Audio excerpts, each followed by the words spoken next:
Allahu Akbar, Allahu Akbar, Allahu Akbar, Allahu Akbar, Allahu Akbar, Allahu Akbar.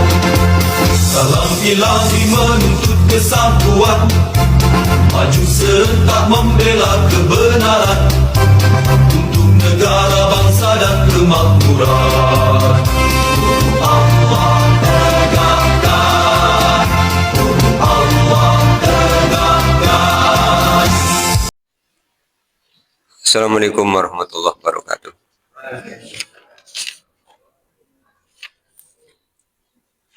Innal hamdalillah nahmaduhu wa nasta'inuhu wa nastaghfiruh wa na'udzu billahi min shururi anfusina wa min sayyiati a'malina may yahdihillahu fala mudilla lahu wa may yudlil fala hadiya lahu. Asyhadu an la ilaha illallah wahdahu la syarika lahu wa anna Muhammadan abduhu wa rasuluh.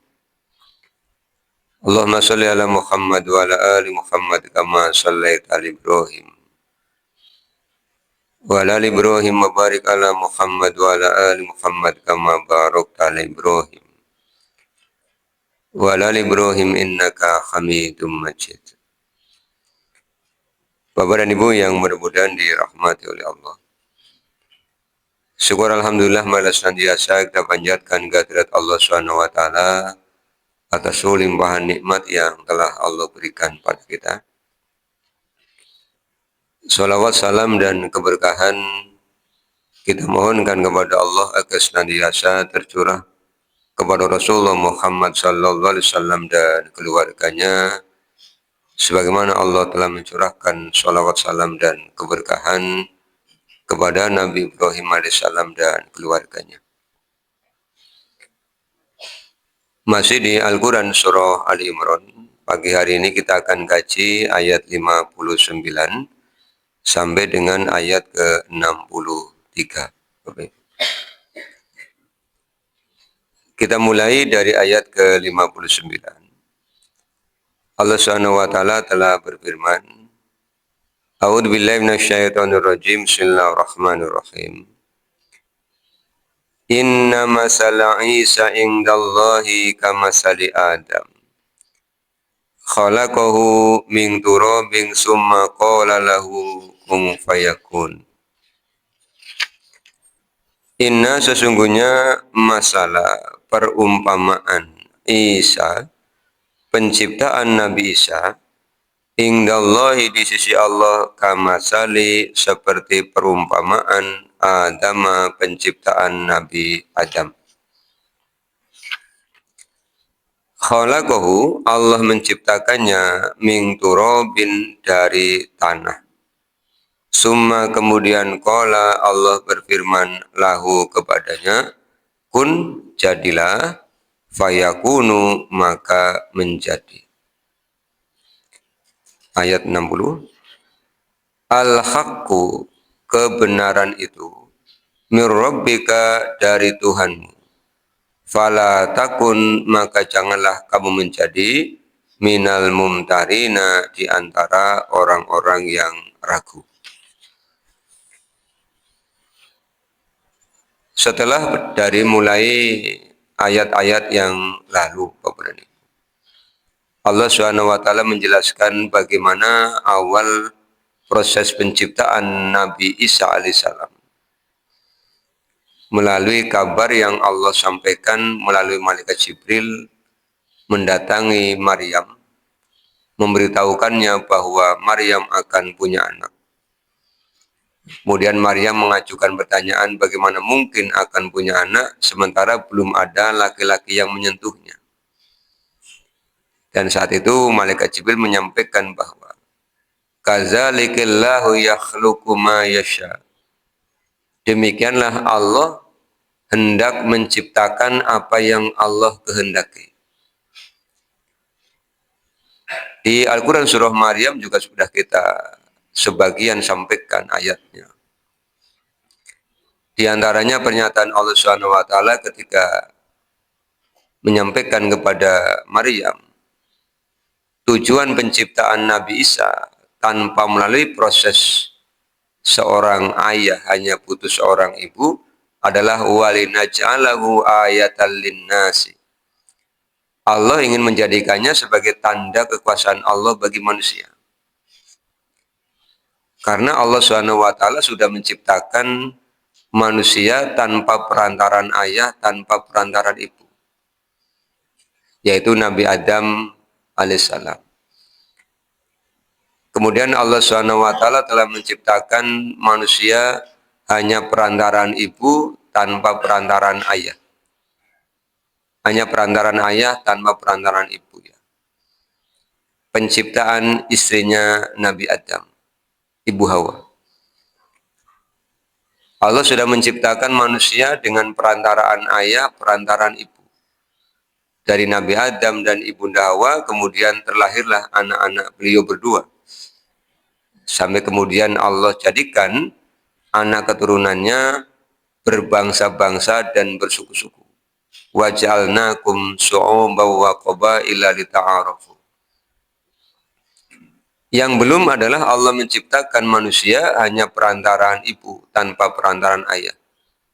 Dan Allah memilih Maryam yang mendapatkan anugerah itu sebagai sebab diciptakannya Nabi Isa melalui rahimnya Ibunda Maryam. Ini untuk membantah tuduhan-tuduhan batil yang dilakukan oleh orang-orang Nasoro yang menganggap bahwa Isa itu adalah Tuhan. Atau anggapan orang-orang Nasoro yang menganggap bahwa Isa adalah anak Tuhan. Kalau mau dibandingkan, tentu kejadian penciptaan Nabi Adam jauh lebih dahsyat. Tanpa ayah, tanpa ibu, tapi Allah mampu menciptakan itu. Kalau ini kan masih ada perantaraannya, ada ibunya. Maka Allah SWT kemudian menyampaikan pernyataan Subhanahu wa ta'ala amma yasifun. Maha suci Allah dari apa yang mereka sifatkan. Allah pun menyampaikan ayyakuna lahu waladun walam yakul lahu sahibah. Bagaimana mungkin Allah itu butuh anak, wong Allah tidak butuh istri. Ketika manusia itu membutuhkan keturunan, Bapak dan Ibu, itu bukti kelemahan. Karena manusia akan melalui proses sunatullah, semakin lama usianya semakin bertambah, semakin tua, fisiknya semakin lemah. Sehingga membutuhkan orang lain untuk membantu dirinya dikala sudah lanjut. Sementara Allah adalah Maha Perkasa. Allah akan tetap ada, huwal awwalu wal akhiru. Allah tetap ada. Ketika dunia ini nanti tidak ada, oleh Allah dibinasakan dunia ini, Allah tetap ada. Allah sudah ada ketika dunia ini belum Allah ciptakan. Karena Allah yang awal, Allah yang akhir. Allah al-hayyu al-qayyum. Maka sangat batil orang-orang yang beranggapan Allah punya anak. Sangat batil orang yang beranggapan Allah punya sekutu. Allah SWT menyebut dirinya As-Somad. Allahus Somad. Allah lah tempat segala sesuatu bersandar. Artinya kalau Allah itu dibutuhkan oleh semua makhluk, berarti Allah tidak membutuhkan. Orang perlu sekutu itu karena membutuhkan, Bapak Ibu. Kita kerjasama yuk. Karena apa? Sendirian tidak bisa. Kalau sendirian bisa, tidak ada orang yang mau kerjasama. Karena hakikatnya manusia itu egois. Kenapa mau kerjasama? Karena tidak mampu melakukan sendirian. Apapun untuk memenuhi kebutuhan manusia tidak mungkin sendirian. Contoh yang paling gampang saja Bapak Ibu. Kalau di antara kita ada yang kemasukan debu, meripatnya kelilipan begitu kan. Tidak mungkin bisa ngakali sendiri. Bisa Pak, tapi tetap butuh bantuan kaca. Kalau tidak pakai kaca, bagaimana kita melihat debu yang masuk ke meripat? Butuh bantuan sapu tangan, butuh bantuan alat untuk ngakal. Tiap hari kita makan itu butuh bantuan banyak orang. Nasi yang ada di piring Bapak Ibu yang akan dimakan itu sampai ke atas piring melibatkan petani yang nanam padinya di sawah, melibatkan rice mill, melibatkan pedagang di pasar, melibatkan pabrik yang membuat magicom, melibatkan PLN yang menyalurkan listrik. Itu banyak sekali yang terlibat. Jadi tidak ada orang yang bisa memenuhi kebutuhan dirinya sendiri tanpa bantuan orang lain. Sementara Allah Subhanahu wa taala tidak butuh itu semua. Karena apa? Allah yang menciptakan, Allah yang menyediakan. Jadi buat apa butuh anak, kata Allah? Wong istri aja tidak butuh. Allahus Somad. Maka Allah menyampaikan proses penciptaan Nabi Isa itu ya hakikatnya sama dengan proses penciptaan Nabi Adam. Sama-sama dibuat dari turab. Sama-sama dibuat dari tanah. Kemudian Allah hanya menyampaikan kun fayakun. Jadi maka jadilah. Kemudian ayat 160 Allah memberikan penegasan kepada itu. Al-haqqu mir rabbika. Kebenaran itu datangnya dari Allah. Apa makna kebenaran datang dari Allah di sini? Informasi yang benar tentang penciptaan Nabi Isa, informasinya yang paling valid, paling akurat, paling benar, paling hak. Itulah yang disampaikan oleh Allah melalui Al-Quran. Karena sebelum Al-Quran turun, orang-orang Nasoro berselisih tentang Nabi Isa. Ada yang menganggapnya sebagai anak Tuhan. Ada yang menganggapnya sebagai Tuhan. Ada yang penasaran tentang siapa bapaknya. Maka oleh Allah Subhanahu wa taala kemudian diberitahukan alur penciptaannya. Tetapi tetap saja ketika Al-Qur'an ini turun disampaikan kepada mereka, mereka tetap masih berselisih. Karena apa Bapak Ibu? Karena mempercayai Al-Quran itu pilihan. Ketika mereka percaya, mengimani, mereka berkeyakinan Nabi Isa adalah Nabi, Rasul, utusan Allah, sebagaimana Nabi-Nabi terdahulu, otomatis mereka akan beragama Islam. Tapi ketika mereka tidak mempercayai, ya mereka akan berada pada milahnya semula. Dan mereka tetap akan berselisih. Maka ketika ayat ini sampai kepada kita, kita mempercayai 100% informasi yang Allah sampaikan tentang Nabi Isa alaihissalam. Dan Allah berpesan kepada kita, fala takum minal mumtarin. Janganlah menjadi orang yang ragu. Kemudian makna yang kedua, Bapak dan Ibu. Di ayat ini kita diingatkan oleh Allah bahwa sifat Al-Quran secara keseluruhan itu benar.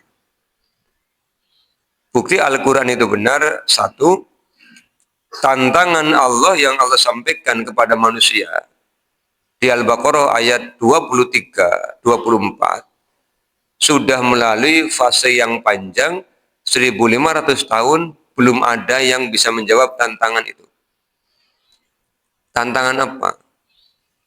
Kata Allah, wa in kuntum fi raibim mimma nazzalna ala abdina fa'tu bi suratin min mislih wa da'u syuhada'akum min dunillahi in kuntum shadiqin. Jika kalian ragu dengan apa yang Allah turunkan kepada Rasulullah Al-Quran, kata Allah, silahkan buat seperti Al-Quran. Nggak usah banyak-banyak. Fa'atu bisurah, satu surah saja. Kalau kalian meragukan Al-Quran, buat yang seperti Al-Quran. Satu surah saja. Jangan sendirian, kata Allah Subhanahu wa taala. Wada'u syuhada'akum min dunillah. Panggil sekutu-sekutu kalian. Semua bangsa manusia, semua bangsa jin silakan berkumpul. Buat seperti Al-Quran. Tapi nyatanya, sejak ayat pertama turun, Al-Quran surah Al-Alaq 1-5, sampai dengan surah yang terakhir turun, rentang waktunya hampir 1.500 tahun, belum ada Bapak Ibu yang membuat seperti Al-Quran. Ini bukti pertama, Al-Quran itu memang benar-benar benar. Benarnya 3 kali Bapak Ibu. Benar-benar benar. Jadi kalau orang menyampaikan ini ngandelnya maksimal 100%. Kemudian bukti yang kedua, Al-Quran yang menjelaskan ayat-ayat kauniyah maupun informasi-informasi gaib di masa depan sejak ayat itu turun, 80% sudah terbukti. Beberapa contoh ya. Al-Quran menyebutkan bahwa di antara dua lautan itu ada dinding pemisah. Marojal bakhroini yaltaqiyani bainahuma barzahul la yabghiyan. Di antara dua lautan itu ada benteng pemisahnya. Satu dengan yang lain tidak akan campur. Nanti Bapak Ibu bisa browsing ya di platform YouTube misalnya. Itu akan muncul video pengamatan bagaimana air laut itu berdampingan, tidak misah, dan warnanya berbeda. Jadi tidak nyampur kedua-duanya itu. Ini sudah Allah informasikan 15 abad yang lalu. Tentu yang menyampaikan adalah yang menciptakan, karena begitu akurat. Yang kedua, Allah menyampaikan jangan kalian anggap gunung-gunung itu diam. Gunung-gunung itu bergeser, bergerak seperti bergeraknya awan. Dan ketika dilakukan pengamatan melalui satelit, gunung-gunung itu tiap tahun geser 2 inci Bapak Ibu. Ini kan sangat lambat bergesernya, tapi bisa ditangkap oleh satelit. Quran yang menyampaikan. Quran juga menyampaikan bahwa dalam tumbuhan itu ada namanya zat hijau. Minas sajaril akhdari naro. Surah Yasin. Kemudian orang meneliti, ketemulah istilah yang ketika kita sekolah namanya klorofil. Al-Quran sudah cerita itu. Al-Quran juga cerita ketika matahari itu beredar pada manzilahnya. Kita menemukan istilah rotasi. Wasamsu tajri li mustaqarril laha. Ini yang Allah ceritakan. Kemudian Allah menyampaikan pergeseran siang dan malam. Dan tidak mungkin siang mendahului malam, malam mendahului siang. Kemarin ketika kami ada tugas di Kecamatan Sirampu, Pak. Habis asar, kami menyaksikan 2 fenomena yang luar biasa. Dan kata Mas Kepala Sekolah sana, sudah biasa Pak Misbah. Apa? Hujan tapi panas. Mataharinya tetap panas. Saya bilang, Mas, saya kok baru lihat yang kayak gini. Di sini biasa Pak. Insya Allah bentar lagi akan lihat pelangi. Terus saya bilang, iya. Karena yang melakukan adalah zat yang maha luar biasa. Tapi yang belum pernah Allah lakukan, Bapak Ibu, siang dan malam gabung jadi satu. Karena apa? Allah sudah menyampaikan bahwa malam tidak mungkin mendahului siang, siang tidak mungkin mendahului malam. Tidak mungkin ini utara gang malam, selatan gang siang. Tapi kalau utara gang listriknya mati, selatan gang nyala, itu biasa. Sering kita saksikan karena ikut jalurnya berbeda. Tapi kalau siang dan malam bergantian, itulah memang rumusnya. Tapi kalau siang dan malam kok datangnya bersamaan, itu belum pernah terjadi. Quran menyampaikan itu. Kemudian ayat yang menjelaskan tentang berita gaib masa depan. Allah SWT bercerita dalam Al-Quran bahwa Fir'aun itu ditenggelamkan oleh Allah, tapi jasadnya diselamatkan. Itu akan terjadi di era Nabi Musa. Sejarawan mencatat bahwa antara Nabi Musa dengan diutusnya Rasulullah SAW itu kurang lebih rentang jaraknya 1800 tahun. Kemudian jasadnya Fir'aun itu ditemukan oleh para arkeolog itu abad 18. Berarti 1800 tambah 1800. 3600. Masih utuh jasadnya. Nanti bisa lihat lagi di platform YouTube gitu kan. Ketik aja mumi Fir'aun, nanti ibu bapak akan lihat tampilannya. Orang yang sombong yang pernah mengaku dirinya sebagai Tuhan. Kemudian Allah menyampaikan tujuan diselamatkannya jasad Fir'aun untuk apa? Sebagai pelajaran. Ini loh nasibnya orang yang sombong. Itu Al-Quran yang menginformasikan, dan kemudian oleh orang membaca Al-Quran dibuktikan. Maka ayat-ayat Al-Quran 80% itu sudah terbukti. Tinggal 20%. Tentang apa? Tentang hari kiamat dan fase-fase kehidupan hari kiamat. Kalau sudah 80% terbukti, yang 20% pasti akan terbukti. Pertanyaannya tinggal manusia mau ngandel apa tidak. Itu kan pilihan. Karena life is choice. Hidup adalah pilihan. Pilihannya hanya dua. Ngandel apa tidak. Yang ngandel tentu akan mengamalkan Al-Quran. Mempersiapkan diri untuk menghadapi kehidupan akhirat. Yang tidak ngandel, ya bal tu'sirunal hayatad dunya. Akan memilih bersenang-senang dalam kehidupan dunia. Kata Allah, walal akhiratu khairul laka minal ula. Di Al-Quran surah Ad-Duha ya. Padahal akhirat itu lebih baik. Karena kita usahanya tidak lama, tapi menikmatinya selamanya. Kalau di dunia, usahanya lama, menikmatinya sebentar. Ibu-ibu kalau masak sayur sop, satu mangkok butuh berapa jam, Bu?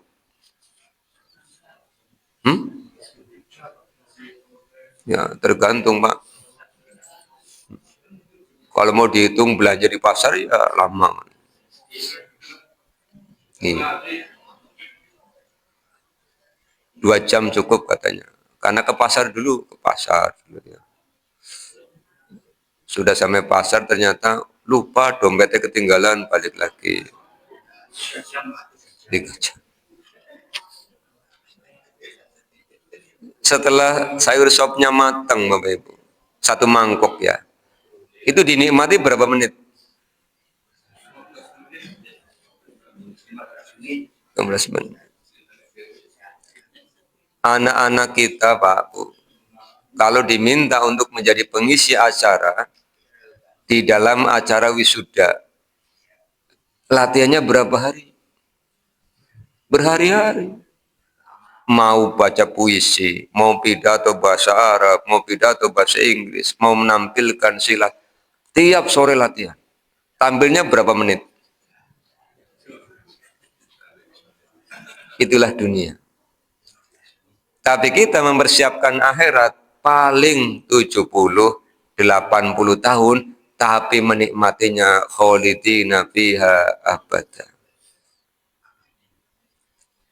Selamanya.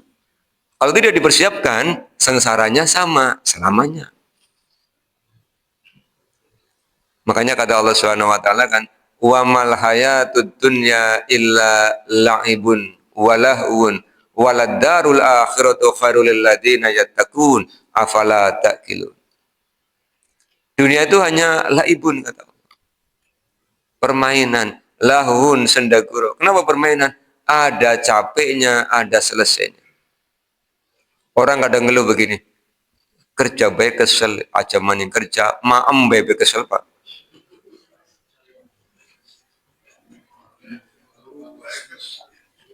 Bener. Coba aja dengan sugui jagung goreng rong piring dan kesel.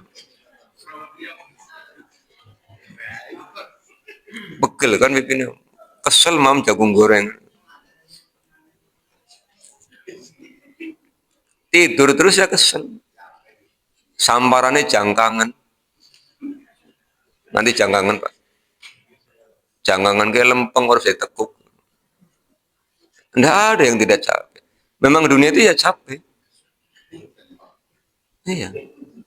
Di Al-Quran surah Al-Balad kan Allah sampaikan begitu. Makanya jangan korbankan dunianya capek, akhiratnya malah sengsara. Karena apa? Hidupnya hanya ngejar-ngejar harta saja. Harta itu semakin dikejar ternyata semakin kurang. Nyelengi ya. Begitu dihitung. 900.000. Kurang 100 maning ben 1 juta. Yang diingat yang kurang. Sehingga apa? Ketika ada orang mau pinjam, tidak akan dikasih. Nyili Pak, pira 100, nyong be kurang 100, dengan Pak nyili 100. Karena Pak, yang dipikirkan kurang. Akhirnya kan keluar sifat aslinya. Bakhilun wa meditun wa kucitun kan. Bakhil, medit, kucit. Ini, ketika orang mengejar-ngejar dunia, siap-siap akan sengsara. Ya. Itu Al-Quran yang menyampaikan bahwa Al-Quran itu benar. Yang ketiga saya ingin contohkan lagi, apa yang Allah perintahkan melalui Al-Quran memberi manfaat. Saya contoh yang tiap hari kita lakukan saja Bapak Ibu. Apa? Makan. Allah menyampaikan, ya ayuhan nasu, kulu mimma fil ardi halalan thayyibah, wa la tattabi'u khutuwatis syaitan, innahu lakum aduwwum mubin. Al-Baqarah 168 ya. Wahai manusia, makanlah oleh kalian apa yang ada di bumi yang halal dan baik.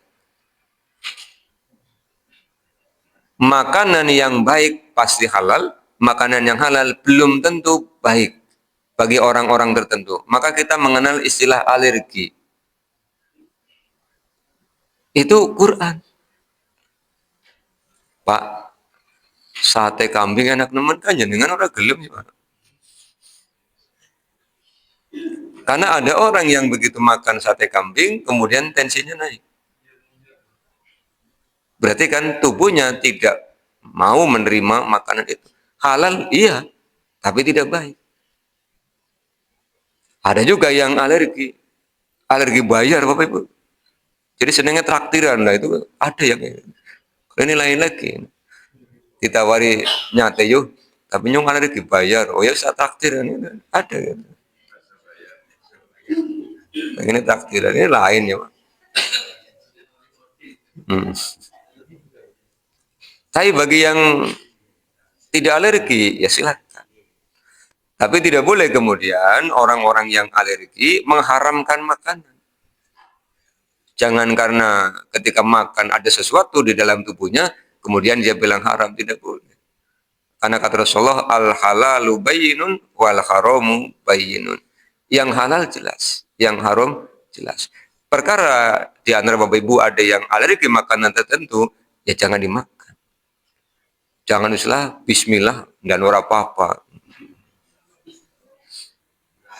Lalu kan habis makan terus kan yang meneng baik. Mulai pusing padu. Jangan. Jadi kendalikan diri. Kata Allah kan tadi wala tattabi'u khutuwatis. Kemudian di Al-A'raf juga ada ayat ya. 31 atau 34 ayatnya. Allah menyampaikan begini Bapak. Ya bani Adam khudhu zinatakum inda kulli masjidin wa kulu washrabu wa la tusrifu. Makanlah, minumlah, jangan berlebih-lebih. Ini pesan dari Allah Subhanahu wa taala. Kadang karena lagi enak ya Pak. Terus Pak. Yang merasakan nikmat itu apa sih? Lidah. Yang ampun-ampunan siapa? Perut. Ngadino enak terus aja. Ayo ngeremet jadi blong. Iya, barang rampung ya Allah, megap-megap, ambakannya sesakan. Ingat, sisakan untuk air, sisakan untuk udara. Barang rampung maem adan, apa orang tambah berat itu. Barang ruku antop metu banyu nih kan. Itu kayak anak-anak zaman latihan puasa. Begitu adzan maghrib, semua di meja pengennya dimakan. Kongon mangat raga udah gelap engkau pak, bisanya wareg nemen. Kemelakaran. Iya. Itu Quran memberikan aturan ya. Semuanya terbukti. 161 ya. Faman hajaka fihi min ba'di ma ja'aka minal ilmi faqul ta'alau nad'u abna'ana wa abna'akum wa nisa'ana wa nisa'akum wa anfusana wa anfusakum summa nabtahil fanaj'al la'natallahi 'alal kadhibin. Ayat ini Bapak dan Ibu turun berkaitan dengan utusan orang-orang Nasoro dari Najran. Jumlahnya ada 60 orang. Mereka datang untuk menemui Rasulullah. Jadi mereka sampai ke Masjid Nabawi kira-kira menjelang asar. Nah, begitu waktu asar Rasulullah sholat. Mereka tidak ikut. Begitu selesai sholat mereka kemudian masuk masjid sholat. Tapi menghadap ke timur. Sholatnya menghadap ke timur. Rasulullah menyampaikan kepada para sahabat, udah biarkan. Lah setelah selesai, mulailah mereka mengajak Rasulullah berdiskusi. Mereka menanyakan tentang Nabi Isa. Maka Allah turunkan ayat-ayat yang sudah kita kaji tadi kemarin itu. Ali Imran, setelah kisah tentang Nabi Zakaria dan Yahya, itulah jawaban Allah. Hampir 80 ayat di Al-Quran surah Ali Imran itu Allah turunkan untuk menjawab pertanyaan mereka. Dan mereka mengatakan, kata Rasulullah kepada mereka, masuk Islam lah. Kemudian mereka bilang, kami sudah Islam. Rasulullah bilang, kalian berdusta. Kenapa berdusta? Kalau sudah Islam, kenapa menganggap Al-Masih adalah anak Tuhan? Bung Allah menyebutkan dirinya, lam yalid wa lam yulad. Diminta oleh Rasulullah 3 kali. Akhirnya mereka tanya, kalau begitu siapa bapaknya? Pertanyaannya begitu. Maka Allah turunkan ayat-ayat tentang proses penciptaan Nabi Isa. Setelah Al-Qur'annya turun disampaikan kepada delegasi Najran ini yang jumlahnya 60, mereka tetap tidak percaya. Akhirnya kata Allah yang menurunkan ayat ini. Allah perintahkan Rasulullah sudah ajak mubahalah saja. Mubahalah itu bersumpah untuk saling melaknat. 161 tadi ya. Faman maka siapa saja kata Allah Subhanahu wa taala hajaka yang mendebatmu fihi tentang penciptaan Nabi Isa mimba dari sesudah ja'aka apa yang Allah datangkan kepadamu wahai Rasul minal ilmi dari pengetahuan. Fakul maka ucapkanlah wahai Rasul kepada mereka ta'alau kemarilah. Untuk apa? Nad'u abna'ana kita panggil anak-anak kita. Wa abna'akum panggil anak-anak kalian. Wa nisa'ana panggil istri kami kita. Wa nisa'akum panggil istri kalian. Wa angpusana panggil diri kita. Wa angpusakum dan siapkan diri kalian. Summa kemudian nabtahil. Yuh kita saling bermubahalah. Fanaj'al la'natallahi 'alal kadzibin maka Allah akan laknat orang-orang yang berdusta. Bagaimana ketika ayat ini turun? 60 orang ini minta pamit. Pulang. Untuk apa? konsultasi dengan pemuka mereka. Begitu konsultasi, pemukanya bilang begini, Pak. Bukankah kalian tahu dia adalah Rasul yang Allah janjikan? Berarti kan ngandel. Kalau kalian menerima tantangannya untuk bermubahalah, maka kaum kita akan habis. Laki-lakinya akan binasa, wanitanya akan binasa, anak-anaknya akan binasa. Karena mubahalah itu tidak hanya untuk dirinya. Tapi semua yang terikat dengan yang mubahalah, nanti akan Allah binasakan ketika mereka berdusta. Terus bagaimana? Kita sudah janji mau mubahalah. Ya sampaikan saja, balik lagi. 60 orang ini balik lagi ke Madinah lagi. Tadi kan izin pulang. Mau konsultasi dengan yang lebih ahli. Yang lebih ahlinya malah bilang, dia benar. Tidak ada yang menang ketika bermubahalah dengan seorang Nabi dan Rasul. Ini faktornya apa, Bapak Ibu? Kenal, tahu, tapi kok tidak beriman. Faktornya dua kan? Sombong. Kenapa sombong? Karena sombong itu menolak kebenaran. Yang menyebabkan sombong apa? Dengki. Hanya mereka kembali, kemudian bilang, kami tidak mau bermubahalah. Jadi biarkan kami dengan yang kami yakini, kami pun membiarkan Anda dengan yang Anda yakini. Hanya kan lakum dinukum waladdin. Tapi utuslah salah seorang sahabatmu untuk ikut bersama kami yang akan kami mintai fatwa ketika kami ada persoalan. Nah, begitu mendengar itu, Umar langsung kata Umar, aku belum pernah berharap mendapatkan tugas apapun dari Rasulullah. Aku tidak pernah minta, tapi kali ini aku sangat ingin berharap. Jadi Umar berharap pengen Umar yang diutus untuk memutuskan perkara-perkara. Maka Rasulullah bilang, ya sudah, tunggulah. Nanti habis duhur, aku akan utus sahabat terbaikku untuk membersamai kalian agar memutuskan perkara-perkara di antara kalian. Maka kata Umar, aku datang lebih awal. Aku berharap aku yang ditunjuk. Padahal bukan jabatan ya Pak. Tapi ini urusan kebenaran. Umar pengen ditunjuk untuk mendakwai mereka. Kata Umar, selesai sholat, aku langsung menonjolkan kepalaku. Kan orang kalau pengen ditunjuk kan begitu ya Pak. Tapi ternyata tidak ditunjuk. Siapa yang ditunjuk? Rasulullah menatap para sahabatnya, kemudian bilang begini, mana Abu Ubaidah bin Jarrah? Ana ya Rasul, berdiri. Pergi bersama mereka. Abu Ubaidah yang diutus. Rasul bilang, inilah sahabat terbaik kami yang akan membersamai kalian, memutuskan perkara-perkara kalian dengan kitabullah. Diajak ke sana. Lalu bagaimana di sana, Bapak Ibu? Penjelasannya tidak sampai ke sana, jadi tidak usah bertanya ya. Dengan tanya, Pak, lanjutan ceritanya bagaimana? Nanti dibaca dalam biografinya Abu Ubaidah bin Jarrah, nanti akan ditemukan kemana beliau pernah datang, apa yang beliau lakukan. Harus baca biografinya. Kalau asbabun nuzul kemudian diterangkan lengkap, nanti tafsirnya jadi kitab sirah. Silakan nanti baca. Ini yang terjadi. Jadi mereka pulang, kemudian tidak masuk Islam yang rombongan itu. Tapi ada juga yang masuk Islam yang Allah ceritakan di Al-Quran surah Al-Ma'idah itu ya.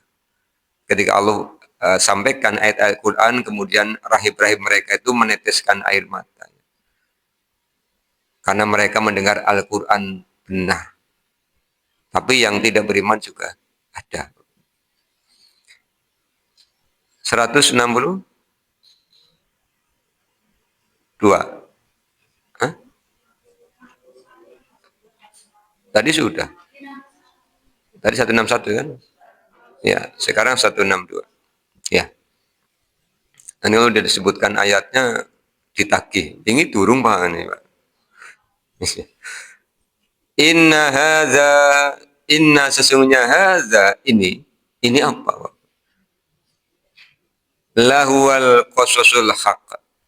Sungguh kisah menjadi bahasa Indonesia ya, kisah-kisah sejarah al-haq yang benar.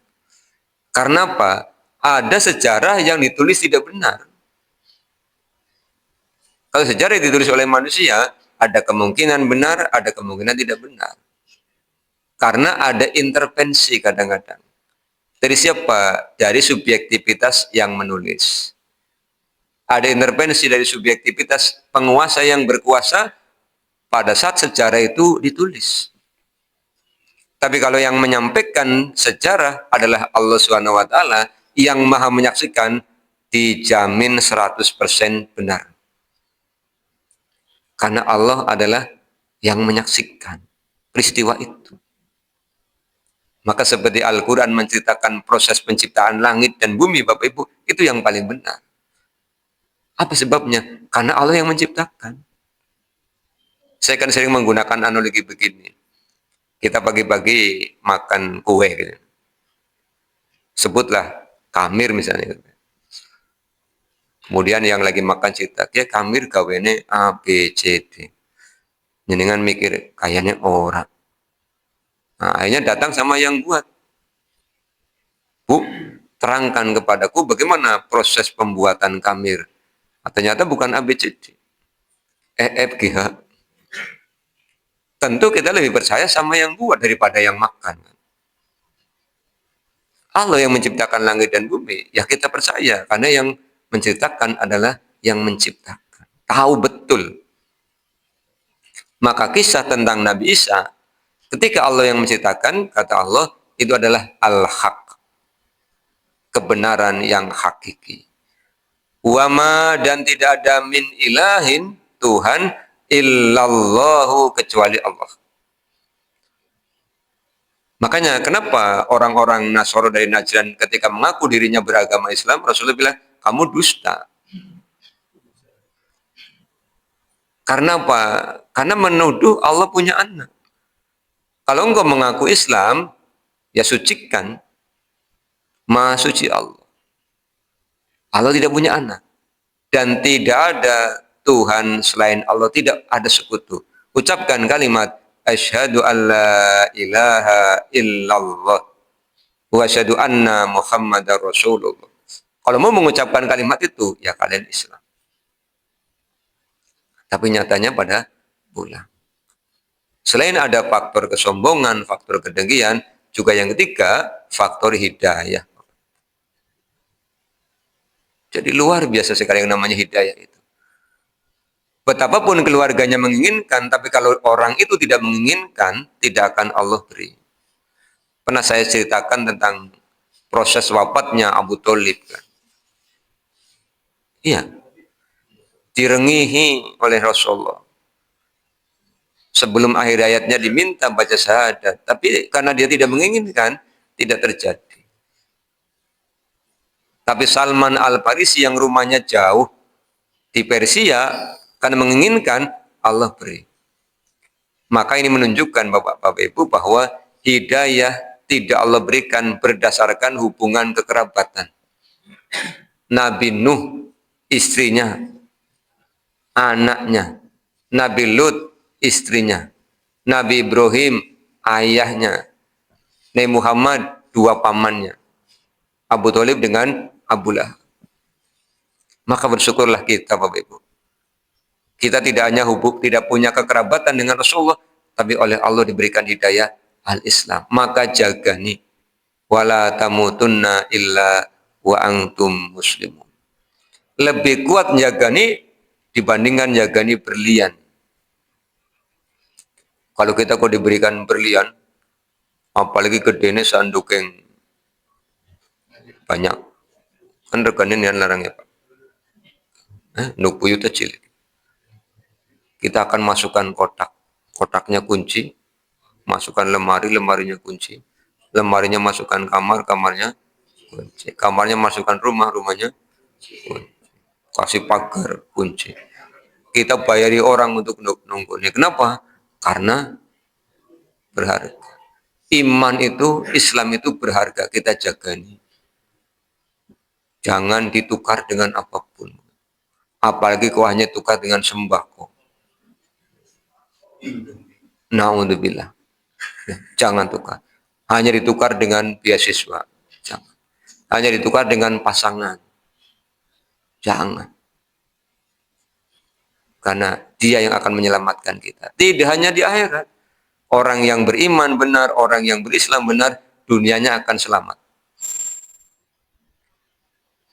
Rasulullah menyampaikan begini. Demi Allah kamu tidak beriman ketika engkau mencuri. Orang-orang yang melakukan korupsi, ketika mereka korupsi, mereka tidak beriman. Kenapa? Karena mereka lupa ada Allah yang maha menyaksikan. Ada Allah yang maha melihat. Ada Allah yang maha mendengar. Tidak mungkin tanda tangan untuk merugikan negara kalau yakin Allahnya melihat.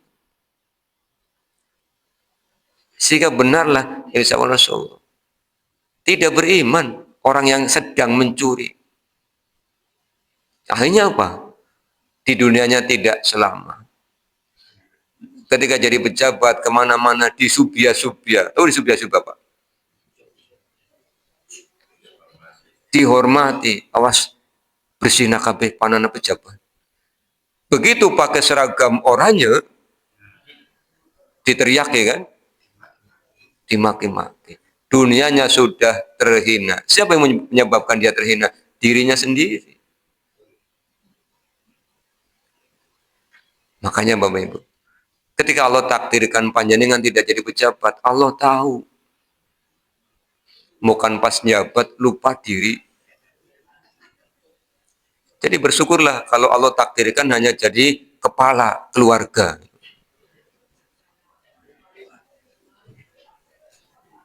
Bangga. Jangan kepala Pak, iya kepala keluarga. Sudah itu jabatan luar biasa. Itu aja mimpin istri satu, anak tiga, kadang-kadang pusingnya seminggu 6 hari kan gitu. Kan ini pusing bae Pak. Bocah karo manene tukaran buaya kaya mumet. Tuh terus ya. Angger esuk rebutan kamar mandi kabeh gitu. Jadi kita bersyukur apa yang Allah berikan kepada kita karena Allah tahu betul. Allah cukupkan Bapak Ibu dengan harta yang sekarang dimiliki, Allah tahu betul. Boleh jadi kalau jenengan dibuat kaya raya, orang milu pengajian, Pak. Orang ngaji-ngaji, sibuk komis banget, tuh duit orang rampung-rampungan. Jadi bersyukurlah kepada Allah. Orang yang lah, wong nyatanya cukup ya. Kenapa cukup? Nah, kalau tiap ketemu pengajian seger-seger semua. Berarti kan tiap hari masih makan minum kan? Seger-seger. Kadang-kadang ada yang ngeluh, Pak, zaman yang pengajian, Pak. Nyong kumangan beangnya. Jenengan sariawanan. Orang maksudnya ngasabe angel. Ya berangkat pengajian. Ngasabe langsung gampang. Belum. Habis ngaji jangan pulang. Kita duduk, ngobrol, medang, sambil ngobrol-ngobrol. Nanti barangkali ada teman yang oleh Allah diberikan jalan ngobrol, tahu-tahu, oh iya Pak, lagi butuh tenaga, bisa kan begitu. Datang ke sini bukan hanya untuk ngaji, Bapak Ibu. Kita sholat, kita ngaji, silaturahim. Atau teman belum bisa, barangkali nanti ada info dari teman yang lain. Oh iya Pak, teman lagi butuh tenaga, jenengan bisa apa? Aku tak BA, bisa apa baik? Oh ya, siap. Serba bisa. Ada jalan ya Pak. Jadi kita kumpul ini tidak hanya untuk taklim. Ada banyak nilai. Jadi bapak-bapak, ibu-ibu ya datang ke sini tidak hanya Rebo ya, tapi Jumat malam Sabtu. Kalau ini selesai langsung pulang karena berkegiatan. Kalau Jumat malam Sabtu kita bisa lanjut ngobrol di luar ya Pak. Kita silaturahim sambil medang, apa medang sambil silaturahim ya boleh lah. Ya. Sementara ngopi belum ada Pak. Iya. Adanya wedang jahe sama teh manis. Nanti tinggal bilang aja panitianya. Pak Is, kopi siapin. Ini ada permohonan. Ya, bisa kopi susu bisa. Kita siapin Pak. Insya Allah ya. Jadi kita gunakan masjid kita ini untuk sebesar-besar kemanfaatan umat. Ya, saya sudah bilang sama bendaharanya, jangan bangga tertulis di dinding sekian ratus juta, tetapi jamaahnya sengsara. Ya, nanti kita ditanya oleh Allah, "Lalu duitnya gua apa?" kan begitu ya, Pak. Kita gunakan untuk kegiatan umat, Bapak Ibu ya. Kemarin ada permohonan, Pak, jamaahnya pengen sehat. Ya, kita belikan peralatan tenis meja. Jadi sahabat jamaahnya biar sehat, Pak. Kalau sehat, insya Allah sholatnya nikmat. Ilmunya kita bantu. Tafsirnya kita ajarkan, hadisnya kita ajarkan. Pak, sehat sudah, ilmu sudah, perut bagaimana? Nah, kita siapkan. Jadi pengen begitu Bapak Ibu ya. Yang belum bisa membantu adalah memberdayakan ekonomi. Ini belum bisa bantu. Mudah-mudahan nanti ada yang ahli, punya rumusan-rumusan, kita rumuskan bersama. Sehingga masjid ini tidak hanya untuk ibadah, tapi untuk memberdayakan ekonomi umat. Karena umat yang berdaya, umat yang kaya, itu mudah untuk membantu dakwah. Kalau yang kumpul tidak punya duit semua, ditanya, "Bapak mau nyumbang apa?" Doa, doa, doa, doa. Penting, penting. Tapi kan bangunannya lama. Tapi kalau Bapak doa, terima kasih jasa. Kalau Bapak semen, Bapak pasir, cepat. Saya punya keahlian Pak Misbah. Ya udah, berarti jenengan yang nukang. Keluarganya bagaimana? Nanti kalau jenengan nukang, ya nanti setengahnya saja. Setengahnya saya untuk masjid, setengahnya saya untuk keluarga. Jadi kalau bayarannya 150, saya dibayar 75 aja. Itu kan bagian dari kolaborasi, Bapak. Kita belajar dari ciptaan Allah, namanya jari-jari tangan ini. Jempol hebat. Begini orang senang. Tapi kalau jempol sendirian, makan tidak bisa. Nyekel sendoknya pime. Tidak bisa. Semuanya kerja, gerak, kerjasama. Kalau lima-limanya kompak, lengko satu bungkus, 5 menit selesai. Ini Bapak Ibu ya. Jadi keinginan kami begitu. Ya. Makanya namanya pengurus masjid. Pengurus tugasnya ngurusi, bukan pemerintah. Ya, pemerintah, anggar pemerintah berarti ngongkon-ngongkon. Merintah sih. Makanya kalau ada jamaah ngomong, "Pak Misah, kayak lampu rusak, siap." Ngomong baru benar ini, Pak. "Mas, lampu siap." Nah, lampu rusak, ganti. Ya. Nah, jadi begitu Pak. Jadi jangan kalau jadi pengurus masjid perasaannya jadi penguasa gitu, bukan. Itu ngurusi, melayani. Jadi kadang-kadang ya nomboki, kan ujung tombak itu ujung tombok, kan begitu ya Pak. Tipe itu ya biasa. Makanya kalau kemudian wis kesel, lah kabarane tipe itu wisan baik. Wis laka pahalane sih, sesek atine kan begitu ya. Sudah. Jadi kalau mau lillahi ta'ala ya yuk bersama-sama kan begitu ya Pak. Iya, ndak ada ketua DKM gajinya berapa Misbah? Langka. Mau gajinya nyaluke karo Allah ya Pak, ning akhirat. Kan begitu. Ini Bapak Ibu. Jadi kami pengen seperti itu. Kemudian Allah menyebutkan wa innallaha lahuwal azizul hakim. Sesungguhnya Allah, sungguh Allah itu Bapak Ibu, Al-Azizu, Maha perkasa. Artinya apa? Jangankan menciptakan Nabi Isa, menciptakan langit yang begitu luas, gampang. Makanya Allah mengajukan pertanyaan begini di An-Nazi'at itu. A'antum asyaddu khalqan amis sama'u banaha. Apa kamu merasa menciptakanmu lebih susah daripada menciptakan langit? Wong langit aja gampang, apalagi manusia. Itu Al-Azizu, Al-Hakim.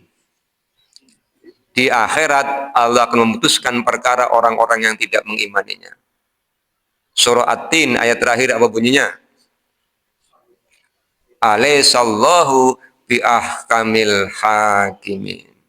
Bukankah Allah sebaik-baik pemutus perkara? Sudah diberikan kesempatan yang sama, tidak mau beriman, ya nanti resiko tanggung sendiri. Terakhir ayat 63 ya. Fa in tawallau, nah ini Allah mengancam, maka jika kamu berpaling, mereka berpaling, fa innallaha, sesungguhnya Allah alimun, maha mengetahui, bil mufsidin, terhadap orang-orang yang berbuat kerusakan. Jadi Allah tahu orang yang hatinya dengki, Allah tahu orang yang hatinya sombong, Allah tahu orang yang mau beriman, Allah tahu orang yang tidak mau beriman. Semuanya Allah ketahui. Jangankan kita Bapak Ibu, daun yang jatuh aja Allah tahu. Apalagi kita yang besar-besar seperti ini. Mudah-mudahan ayat-ayat ini semakin menguatkan, mengokohkan keimanan kita, sehingga kita bisa berislam dengan maksimal, dan jaga nih iman Islam ini sampai dengan akhir hayat. Demikian kita tutup dengan baca doa kafaratul majlis. Subhanakallahumma bihamdika asyhadu an la ilaha illa anta astaghfiruka wa atubu ilaika. Assalamualaikum warahmatullahi wabarakatuh.